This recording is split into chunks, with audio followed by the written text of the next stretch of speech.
प्यारे बच्चों, आइए अब इस कविता का चंद्रगहना से लौटती मेरी कविता का दूसरा भाग, जो इस विजन से दूर से लेकर दूर उड़ती है गगन में तक का संक्षेपीकरण और उसकी व्याख्या हम प्रस्तुत करेंगे।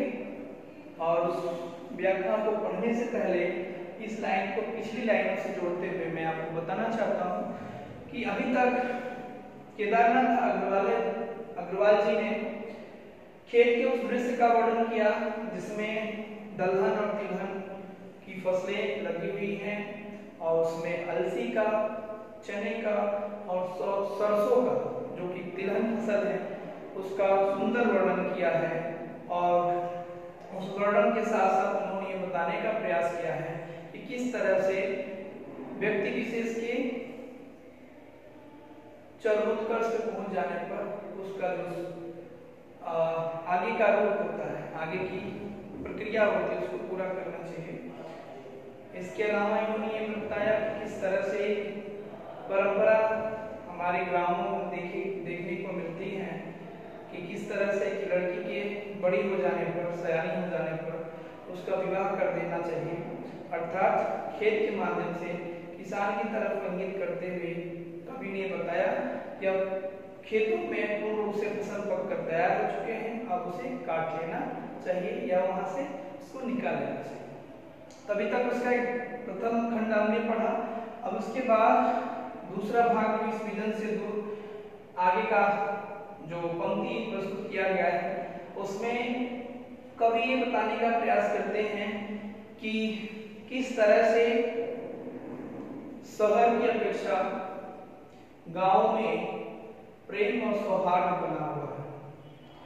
प्रेम जिसमें वो प्रेम जो कि निश्चल है, निष्कपट है, वो प्रेम हमें शहरों में देखने को बहुत कम ही मिलता है, किंतु आज भी वो प्रेम हमें ग्रामीण क्षेत्रों में देखने को अधिक रूप से मिलता है।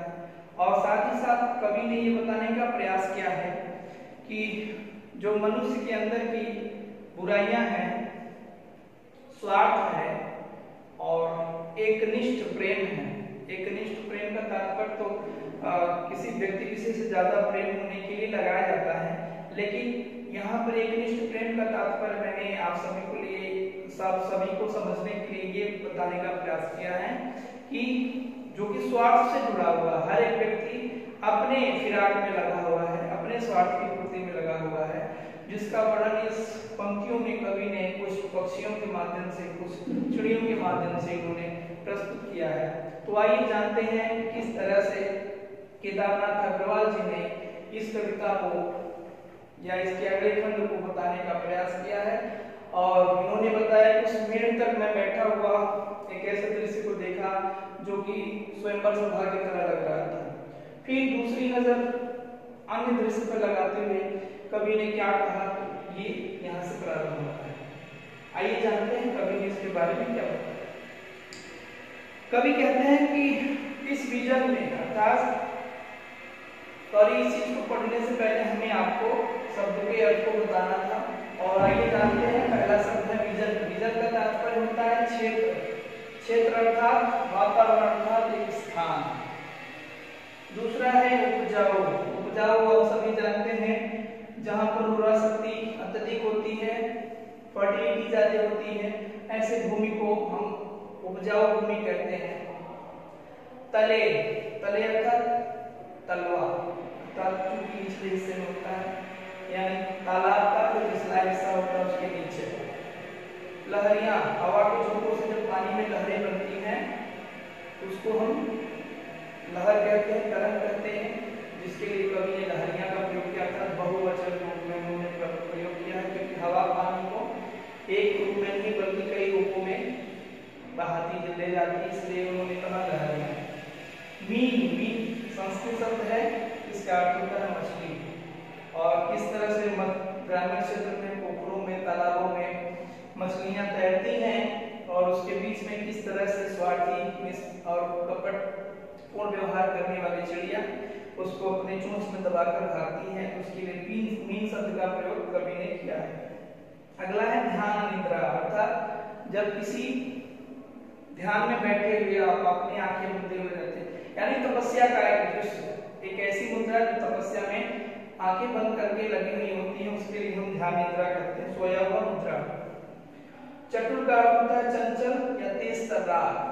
इस प्रकार से इन पंक्तियों के मध्य से लेकर इन पंक्तियों तक का जो भी कठिन वर्ण शब्दावलियां थी उसका हमने अर्थ जाना। अब आइए जानते हैं कवि ने इसके बारे में क्या बताया है। कवि कविता के दूसरे खंड में बताने का प्रयास करते हैं कि मेरी जो नजर अभी तक फसल पे थी वो अब नजर अन्यत्र पड़ती है, और उस अन्यत्र पड़े हुए दृश्य किसका दृश्य है? तो कहते हैं पोखरे का दृश्य।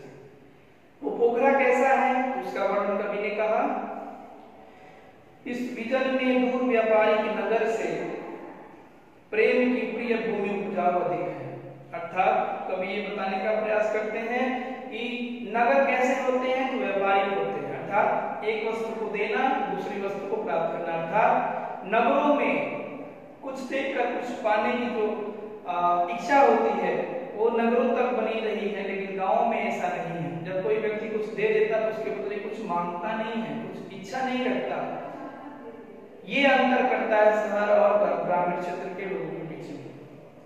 प्रेम की भूमि उपजाऊ, अर्थात प्रेम नगरों में उस रूप में नहीं प्राप्त होती है जो ग्रामीण क्षेत्रों में लोगों के मध्य पाई जाती है।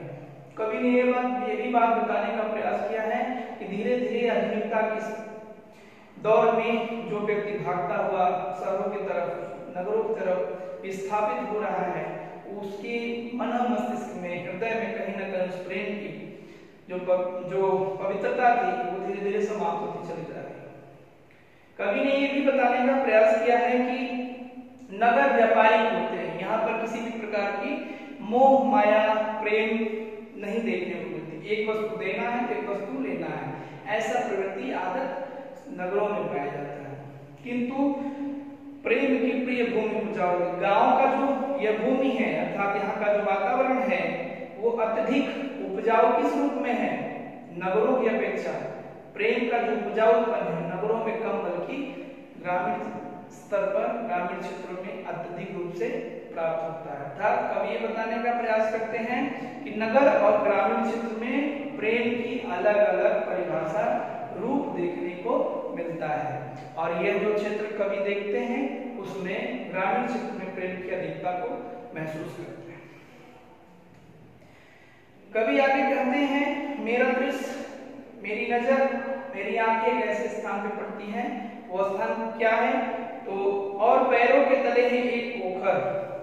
कवि कहते हैं जिस दिशा में मैंने पैर करके बैठा हुआ है वहां पर एक पोखर दिखाई देता है, पोखरा जलाशय दिखाई देता है, और उस जलाशय के आसपास की गतिविधि क्या हो रही है? तो कवि कहते हैं उठ रही उसमें लहरें, अर्थात हवा के जो मंद मंद झोंके हैं, हवाएं हैं, उस पानी को एक गति से हल्की हल्की आराम और शांत वातावरण में बदलते हुए उसमें एक तरंग की लहर उत्पन्न कर रही है, और पानी अपनी गति में, अपने सुंदरता में, अपने लय में बहता हुआ दिखाई दे रहा है, जो कि मेरे मन को अत्यधिक आकर्षित करता है, लुभाता है।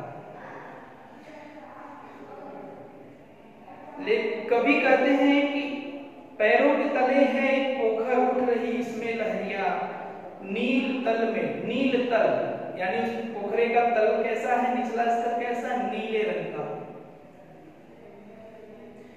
और उस नीले तल में उगी है घास भूरी, घास हरी होती है, क्योंकि वो नीले और हरे का जो कॉम्बिनेशन है उसकी वजह से वो घास कैसी दिखाई देती है? भूरी दिखाई देती है, तो सुंदर दिखाई देती है। ले रही वो अभी लहरियां, वो भी पानी में हवा के तरंगों के साथ, हवा की लहरों के साथ, पानी में जो लहर बनती है उसके साथ वो भी आनंद के साथ रमण करती है, आनंदित होती है। कवि आगे बताते हैं कि उस पोखरा अपनी गति में, अपने लय में, अपनी छवि को, अपने सौंदर्य को बनाए हुए हवा के साथ लहर लेता हुआ, तरंग बनाता हुआ अपनी गति से चल रहा है। अर्थात किसी प्रकार की उसमें तेजी नहीं है, किसी भी प्रकार की हड़बड़ाहट नहीं है। अर्थात ग्रामीण क्षेत्र में लोगों के मन में किसी प्रकार का हड़बड़ाहट नहीं होता है, तनाव नहीं होता है, ये कवि बताने का प्रयास करते हैं। आगे कहते हैं एक चांदी का बड़ा सा गोल खंभा आंख को है चकमकाता। सूरज की उगती हुई इस प्रातः काल के उगती हुई रूप को कवि ने चांदी का एक उजला खंभा की तरह से बताया, क्योंकि उसकी एक चमक जब पानी पर पड़ती है, पोखरे के पानी पर पड़ती है, तो लहर बनने के कारण वो चांदी की तरह चमकता हुआ लंबा पिलर की तरह, खंबे की तरह कवि की आंखों को चकमकाता है। और कवि कहते हैं कई पत्थर किनारे पी रहे चुपचाप पानी, और उसी पोखरे के आसपास किनारे तल पर पत्थर के टुकड़े पड़े हुए हैं, मानो कोई प्यासा व्यक्ति उस पानी को पीने के लिए किनारे पर अपनी प्यास बुझाने के लिए बैठा हो। यहाँ पर भी कवि ने मानवीकरण अलंकार का प्रयोग किया है कि जब कोई व्यक्ति प्यासा होता है तो तालाब के किनारे जाकर पानी पीने का कार्य करता है। उसी तरह से इस पोखरे के आसपास पड़े हुए जो पत्थर हैं, मानो प्यास को तृप्त करने के लिए जल की आस में उस पोखरे के किनारे बैठे पड़े। प्यास जाने पर मुझे, कवि कहते हैं ना जाने चट्टानों की प्यास, इस पत्थरों की प्यास कब बुझेगी। आगे के अन्य दृश्य को देखते हुए कवि कहते हैं चुप खड़ा बगुला डुबाए टांग जल में, देखते ही मीन चंचल ध्यान निद्रा रखता है। अब बगुले के सहारे को लेते हुए कवि उन लोगों की ओर कटाक्ष करते हैं, व्यंग करते हैं जो लोग चतुर बनते हैं, चालाक बनते हैं और अपने स्वार्थ के लिए दूसरे की हानि करने में तनिक भी झिझक नहीं करते। बगुला उन स्वार्थी लोगों का एक प्रतीक है। कवि यहाँ पर वर्णन करते हैं उसी तालाब में, उसी पोखरे में एक टांग पर खड़ा हुआ एक बगुला चुपचाप खड़ा हुआ है, मानो मछलियों को किसी प्रकार से भनक ना कर पाए। देखते ही मीन चंचल, और जल में तैरती हुई इस मछली को, चंचल मछली को देखते ही वो मानो अपने ध्यान को, अपनी निद्रा को त्यागता है। मानो बगुला उस ऋषि की तरह से जल में समाधिस्थ हुआ है, जैसे कोई तपस्या की पूर्ति के लिए खड़ा होता है। उसी प्रकार से बगुला भी, जो कि स्वार्थी व्यक्ति का एक प्रतीक है, ऐसे व्यक्ति के रूप में मानो उस जल में एक टांग पर, कि मछलियों को भ्रम ना हो पाए कि यहाँ पर मेरा शत्रु खड़ा है, इसलिए एक टांग को बगुले हमेशा पानी में खड़ा करके मछलियों को अपना शिकार बनाते हैं। उसी रूप में बगुला भी एक ध्यान मुद्रा को बनाए हुए जल में खड़ा था और अपना जैसे ही शिकार देखता है, मछली देखता है, वो ध्यान निद्रा त्यागता है, तपस्या और मुनि जैसी वेश को त्यागता है और चट दबाकर चोंच में नीचे गले के डालता है और अपने स्वार्थ की पूर्ति करता है और मछली को चोंच में पकड़कर अपने गले में उतार देता है। कवि ने इस बगुले के माध्यम से उन लोगों की ओर ध्यान आकर्षित करने का प्रयास किया है जो लोग अपने शिकार, अपने स्वार्थ की पूर्ति के लिए सदैव तत्पर रहते हैं, तैयार रहते हैं। इसी के साथ साथ कवि आगे बताते हैं काले माथ वाली चतुर चिड़िया श्वेत पंखों के झपाटे मार फौरन टूट पड़ती है भरे जल के हृदय पर, एक उजली चतुर मछली चोंच पीली में दबाकर। ये भी कहीं न कहीं उन तमाम लोगों की तरफ इशारा करते हुए कवि कहते हैं कि जो लोग मौका परस्त इंसान होते हैं वो एक चतुर दिमाग वाले होते हैं। जिस प्रकार से कवि कहते हैं काले माथ वाली चतुर चिड़िया, और उस पोखरे में एक काले माथ का तात्पर्य है बुराई से भरे हुए, बुद्धि से भरे हुए, बुरी बुद्धि से भरी हुई, या कह सकते हैं बुरे स्वभाव वाले व्यक्ति के बारे में, या उस रूप में कवि ने काले माथ का प्रयोग किया है, अर्थात चतुर और बुराई से भरे हुआ दिमाग वाला इंसान।